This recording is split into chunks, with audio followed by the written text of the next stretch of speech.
Welcome back to the weekend wrap. No production, just my thoughts.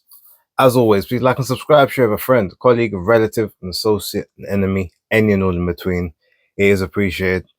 And before I get into anything, I guess there's no better place than starting off. Obviously, the very sad news that Big George Foreman passed away. I believe it was the 22nd of March, so yesterday morning.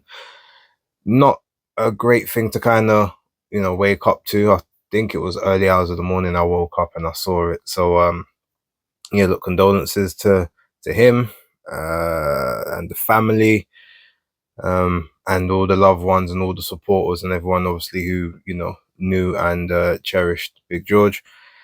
Uh, Great guy, came through, a very sort of turbulent early part of his career, especially, with the whole Muhammad Ali situation, but quickly changed that around, obviously now holds the record as the oldest heavyweight champion in history at the age of 45.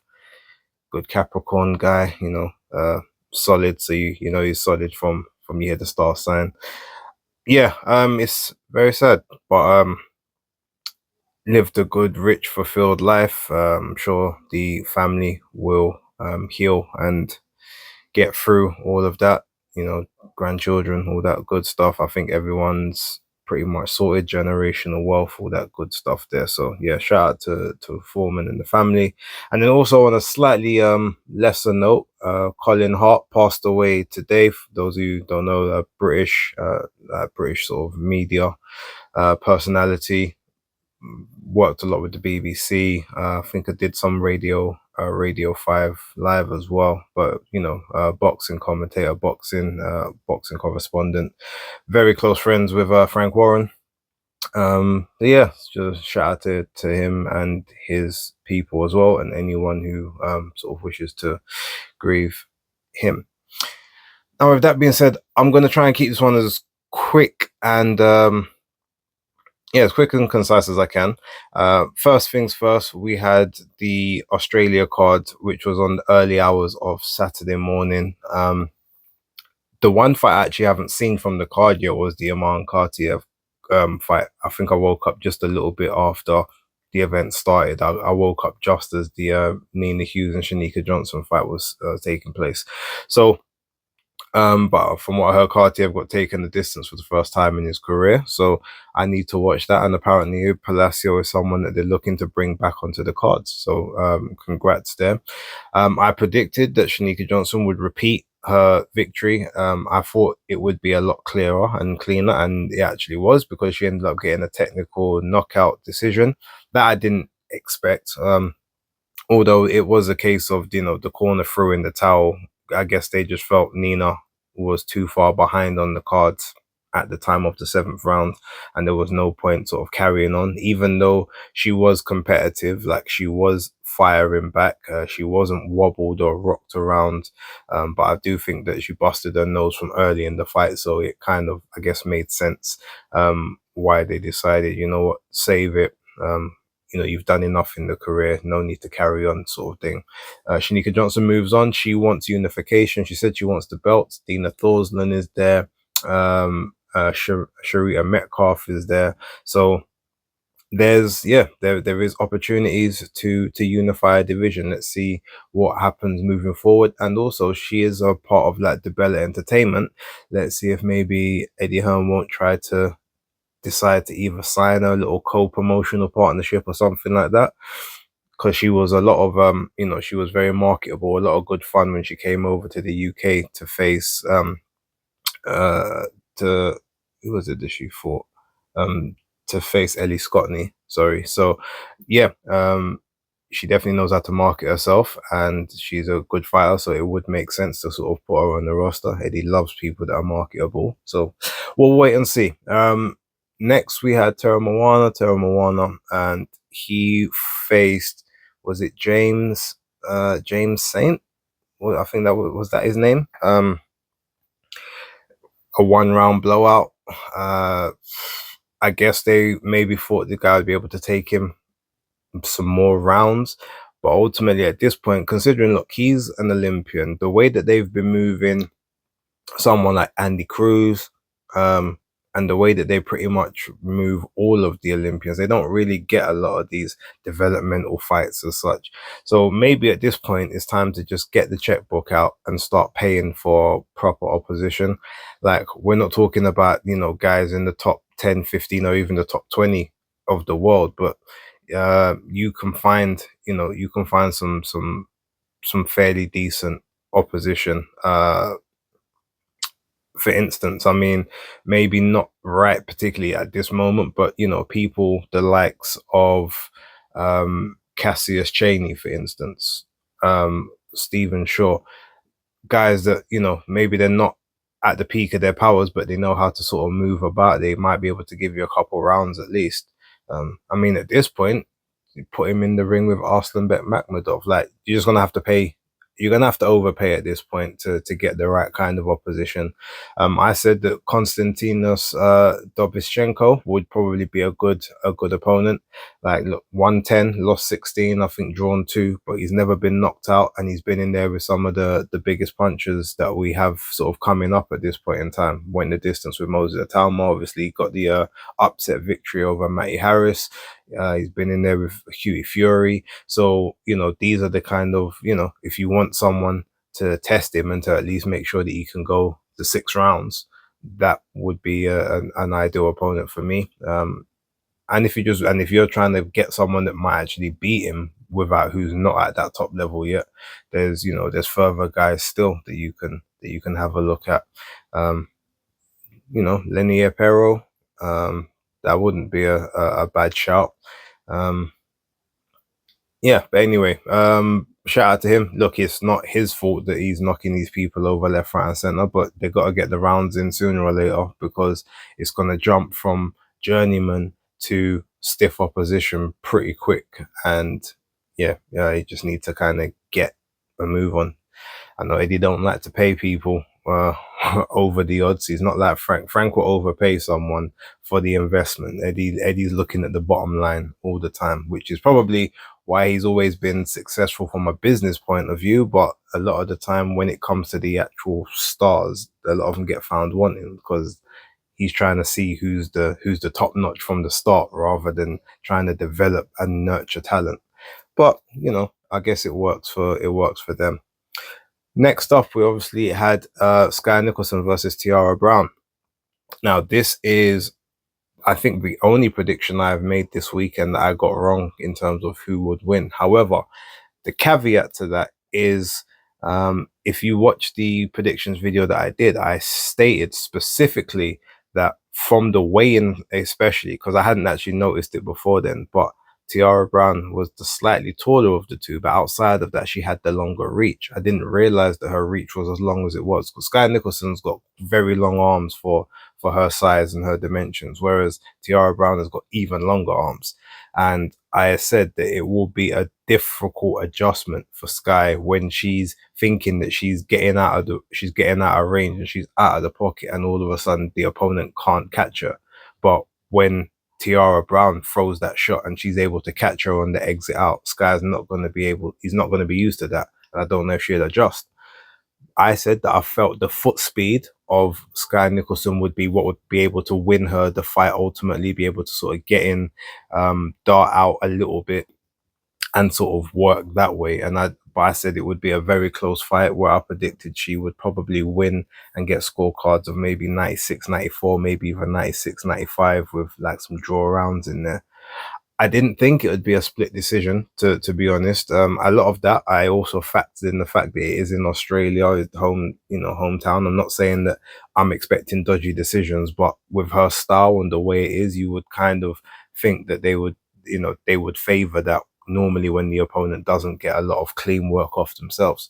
Now, the fight itself, there wasn't a particularly high volume of like landed strikes from either person where it was like clear connections. You saw from the faces of both of them afterwards, neither had a mark, a puff, a swell, a scratch, even though they did hit each other, which also is, I guess, a little bit questionable when you think of how Tiara had 11 knockouts in her 18 victories. If she's a big puncher, but Skye, who's her face, it's not like she's got the toughest of skin. Like I've seen her, you know, bruised and swollen before with lesser punches than Tiara, but ultimately there's a lot of just inside stuff. But I guess the judges was counting and respecting a lot of the body work that Tiara Brown was doing, not just the shots that she was landing up top and being on the clinch on the inside. There were a lot of times you could see the head getting knocked back of Skye a lot more visibly than you've seen previous, and there was a lot more of that than obviously the other way around.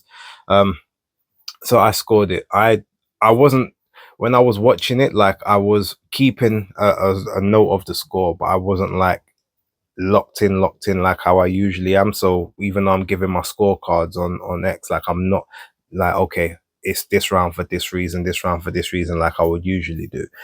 So I just kind of went in individually. Okay, no, I'm seeing these rounds for her, I've seen this round for her, so I've currently got it like this, and that's kind of how I was playing out. And in the end, I can't remember which round it was that I felt was like a draw. Um, I think it might have been round. It was either round 7, 8, or 10. It was one of those. I think it was round 7 or 8, whereby I sort of gave it as a draw round between the two. So I ended up having the fight scored 94-97 to Tiara Brown. Obviously, scorecards came back. There was one 96-94 to Skye Nicholson. There was a 96-94 to Tiara Brown. Then there was a 97-93 to Tiara Brown. I can't argue with those scores at all. I think it was the correct decision. No controversy. I know Skye seemed a bit shell shocked. She even said it in her post fight interview with the Ring magazine. You know, for, you know, being a sort of hometown, being the champion, that I thought I maybe would have got just a favorable decision there, but it wasn't to be. So clearly she felt that the pity patter stuff was gonna take her to gold, and ultimately now that exposes, I guess, even more flaws in her game. Because you guys know I've been off the Skye train for the last 7 to 8 fights. Because my issue was always that she wouldn't step on the gas. She wouldn't, you know, she wouldn't go for the gusto when she knows that she's leagues above. And now that you're in this position, there's two things number one, you've got to now find out what type of fighter you are. Can you dig in? Can you actually go to the wall? Can you fight on the inside? These are things that you're going to have to learn, because the style that you've bred, and especially the way that you've talked about that style, and the fact that, oh, I'll just make you look stupid for 10 rounds, and, you know, you won't lay a glove on me, and, you know, I'll make it look boring, etc., etc., but I'll get the job done. You can't make it, you know, now you can't. And ultimately the thing is, you know, you're not you might be marketable as a face, but you're not marketable as a fan friendly fighter, and your value was your belt. So now you don't have that belt. You may get one opportunity back, just because obviously being a matchroom fighter, etc. But what do you do next if you can't make those necessary adjustments or add those wrinkles to your bow? All of a sudden your market value decreases a lot, because you are a very, very high risk with no reward to it. And ultimately you could still beat people, and you could still possibly like 10-0 people on scorecards. And are they going to take those chances now when they don't have to? Chances are probably not. So yeah, unfortunately, when you play those roles and you do those things, like, you have to win. But we'll see what happens with her. However, Tiara Brown, on the other hand, I give her credit. Like, I knew that she'd be able to sort of close the distance. Like I said, I knew it would be a very close fight. I said it would be a very close fight. I didn't expect her to get the decision.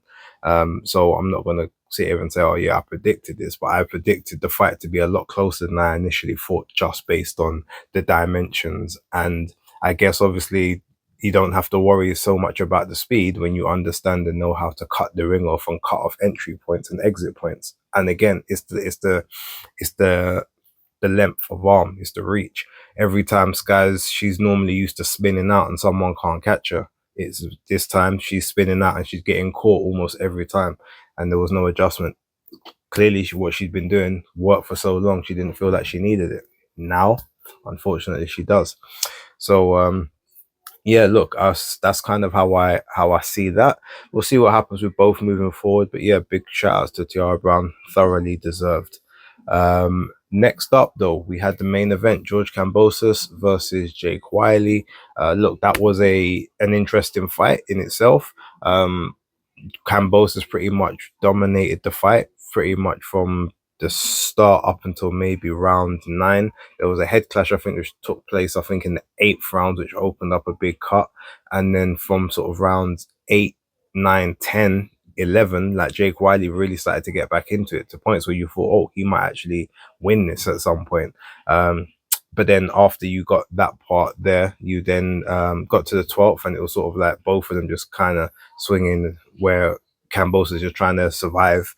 Ultimately, he reckons he'll be good for that June date. Eddie Hearn said, look, that June date is set for Richardson Hitchens, like it's not moving. So if you can make that date with the cut in there, they get that healed up, then cool. But if you can't, that will move on. Cambosis, I think, has said, look, he'll be ready for it, and he wants that date. So I guess we'll have to wait and see how that plays out. But yeah, like I said, it should have been a routine victory, but he probably made a lot more of it than he needed to. But also now Jake Wiley is getting a matchroom contract, or at least an obligation to work with in the future. And he's trying to expand that Australian that Australian roster that he's got. So we will wait and see kind of what happens with that one moving forward. There was also a PBC card on. I haven't seen the entire card, but I did watch the Elijah Garcia and Terrell Gausha fight. Well, I say I watched it, like I saw the first half of it, and then I kind of dozed off into the second half. I predicted that Garcia would win. From what I know, I think Garcia did get a decision, although he did get dropped in the first round, just like Tim Tszyu got dropped by Terrell Gausha. But from what I was seeing, I can see like Gausha was landing a lot of sort of clean punches, but Garcia, I think, was working a lot more. I can't comment as to whether it was a bad decision, but a few people have messaged on Twitter X and was like, yeah, no, that wasn't the. They feel like that was a horrible decision. That Gausha should have got the victory. So I won't comment too much on it, but yeah, look, Garcia moves on. Gausha he'll get another opportunity. He's PBC's resident, gatekeeper, it would seem at this point. I'm sure he doesn't want to be that, but that's kind of the way that they position him. But yeah, so he'll get opportunities further moving on. Fondora versus Booker worked as pretty much as I predicted. I can't remember if I said I think it'll be over by the 4th round, or if I said by the 7th, but I think I said the 4th. And ultimately, yep, I was proved right. There was just nothing that Chordell Booker was gonna have for Sebastian Fondora. He's not of that level, hasn't really fought anyone that great, and ultimately you get that big 8-inch height difference and stuff. There was no reason that he should ever get close to there's no reason that you should get close to Fundora. You have to be a certain grade of opponent, a certain grade of fighter, to be able to get inside and close that distance. And you've got to be a fighter that's got a very high guard and is able with quick feet and explosiveness, and that's not something that Chordell Booker is historically. So yeah, it was what it was, happened as it happened, and so be it. I do want to talk about, and I haven't watched the entire card, but the Pro Box card that was also on last night.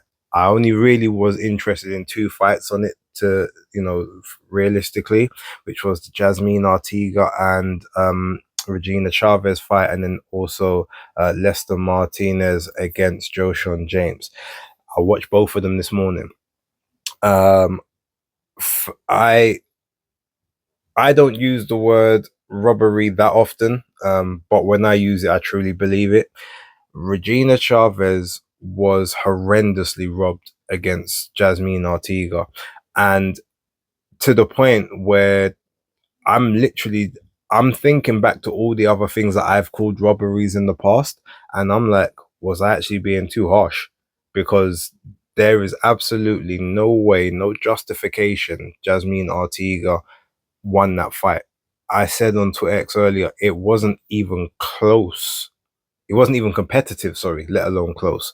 Like, I think I gave Artiga 2 rounds. Um, and even in those 2 rounds, she was still outlanded by Chavez. Head, sort of head knocked back on several occasions. Getting, having to work around the ring. Having to give up real estate. Chavez controlled the center of the ring the entire fight. She outlanded to the body and to the head in every single round. She knocked back Artiga's head on several occasions. She actually pinned her on the ropes on a couple of times and threw big combinations at her. Um, Artiga was just trying to sort of, load up with the 1-2 big shots. And yeah, she did get a couple of big shots through.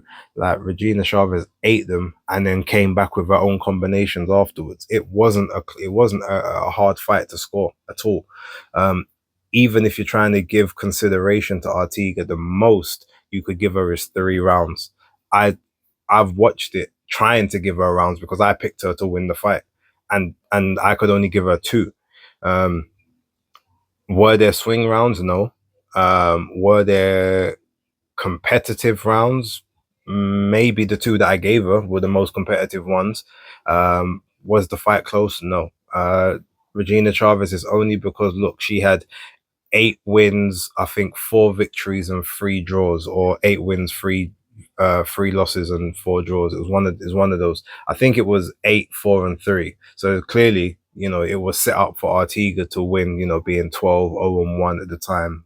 Having someone like Nonito Donaire in her corner, you would understand, yeah, okay, she's the A side in that sort of premise. But Pro Box themselves have prided themselves on not having A side and B side fighters. They just make good competitive fights, and this was for a world title. Now maybe they feel like Jasmine Ortega is better to represent the WBA than Regina is, but Regina, like, she's a young girl. She's 20 years old. Gone through hard graft. Like, she dominated that fight. She won that fight like comfortably, and it's not like, oh, she was on the back foot pot shot. No, she was in the pocket, outlanding the girl who got the victory, to the point where the entire crowd booed. They was booing for like 15 minutes after the fight, after the announcement had been made, and the only times they cheered is when Jasmine Ortega would put up her hands to salute to them. Yeah, it was horrendous. It's one of the worst that I've seen in I can't tell you how long. It's definitely the worst one this year. It's probably the worst. I said it's probably the worst one I've seen this century. It was that bad. Watch it if you haven't seen it. But yeah, Pro Box is on YouTube. You can watch. It's quite easy to find, basically. Lastly, but not least, on this one, Lester Martinez and Joshon James. Now, I predicted that Lester Martinez would win. I didn't think that he would win via knockout, nor did I think he'd win via knockout in the 4th round. But geez, Joshon James he's always kind of, because he's tall, rangy, and he's able to sort of fight at pace, he's always kind of been sort of defensively elusive. He's been outside of range a lot of the time. Whereas this fight, for some reason, I think maybe he felt that Martinez was either scared of him or was trying to duck the fight because it had been cancelled on a couple of occasions. He came in very aggressive, overly aggressive actually, but in the first couple of rounds, okay, it worked for him to a degree. But yeah, he was getting hit with certain shots and not making the adjustments to make sure that he didn't get hit with those shots again. Doesn't really have an amateur background to speak of. So I think that's one of the reasons why he couldn't make certain adjustments. Lester Martinez was like I think a central American area gold medalist in that, as a youth and as an amateur. So he's got some of that skill to him. Plus, I forgot that he was trained by Bomac. So yeah, but in the 3rd round, he caught him with a short right hook to the jaw, and then followed it up with a left hook to the temple on the other side. Joshon James went down like a sack onto the ropes. But you know what? In that moment, credit to the referee, because I guarantee you, if that was in the UK, let that have been a Howard Foster or a Steve Gray or one of them guys, they would have waved it off immediately. Nope, he was down, but his eyes was open. He was, the referee's counting. He got to his feet on 8. It was a little bit wobbly, but he walked. He was compliant. He was able to get his hands up and everything. He managed to see out the end of that round because there's only a few seconds left. Held on, recovered, came out the next round, and okay, he was um still a bit unsteady, but he came out, you know, sharp, lucid, understanding what's going on, and he came out aggressive again and was doing some decent work. But again, got caught with a couple of shots, chin up in the air, got caught with one uppercut, got hit with a shot round the, you know, that caught him on the back of the head as well. It wasn't Lester Martinez's fault. It's just how Joshon James fell into it. But then, yeah, from there, got hit with another a straight right, then a straight left that kind of put him down. Fell into the ropes again. The ref counts. He's, you know, he manages to get up again. He gets up, a bit unsteady on the legs, and I think at that point the team decided that, okay, we don't necessarily like where this is going. We don't think he's going to recover. They did the right thing and threw the towel in. Now I appreciate that, because look, number one, obviously you got the team that's like, okay, we need to save you right about now because you're too brave for your own good. But at least the referee gave him the chance and the opportunity to get up and to try and carry on. Again, there's been a lot of fights where you saw in the past, like classic fights, that had they have been maybe in the UK or been by some of the referees that we have, we would have never seen those classic matchups. But yeah, look, it was a good stoppage, but it was a clear and concise victory at that point. And Lester Martinez moves on. Look, congratulations to him. We'll see what he kind of does moving forward. But I know that they're sort of ramping up to get him a title shot at super middle at some point in the near future. So look, we'll see sort of how that plays out. But yeah, look, with that being said, I'm gonna leave it there. I've got a few other things I need to do. I do think Fight Talk Live will be on this evening. I think it's supposed to be myself, October Red, and Maestro. Danny Glover's unavailable today, but look, we'll sort of see where it goes. Got a few bits and pieces to do, but again, I will leave it on the same way that I started the video. You know, rest in peace to Big George Foreman. Rest in peace to Colin Hart as well. Don't forget to like, subscribe, and share. Please leave your comments down below, and I'll catch you on the next one. But until then, peace.